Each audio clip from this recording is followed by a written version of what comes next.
ទឹកហូរប្រកាំវត្តគោទីនឹងចំណោទមួយធ្នូផ្ដាំទឹកជំនុនរីយំត្រហាំវាស្ទឹងកៃគុនសូរិយាតទុនពួនក្រោយព្រះស្រី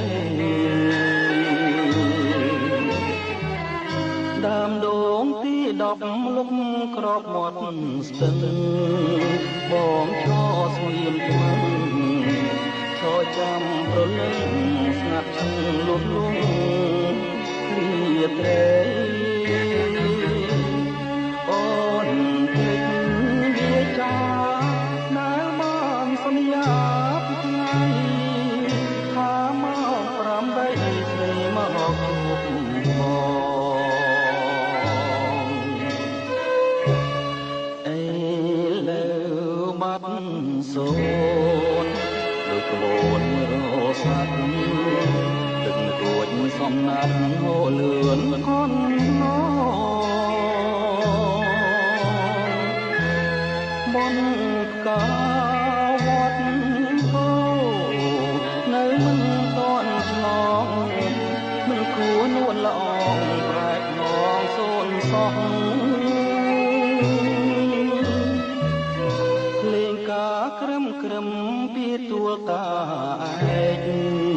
ខ្លាយពីខ្លងខ្លែក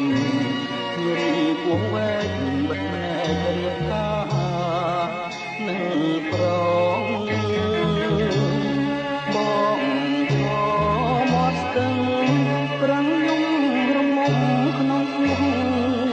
វាស្រីស្រោមងឈ្មោះក្នុងជាថ្លា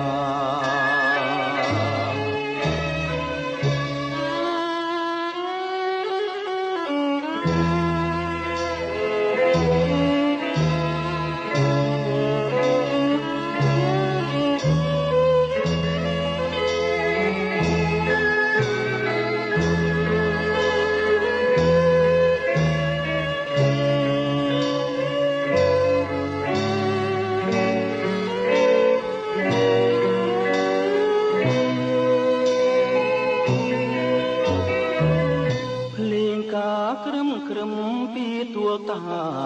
ឯកខ្លាយពីខ្លងខ្លែកនារីពោះវែកបិទភ្នែករៀបការនឹងប្រ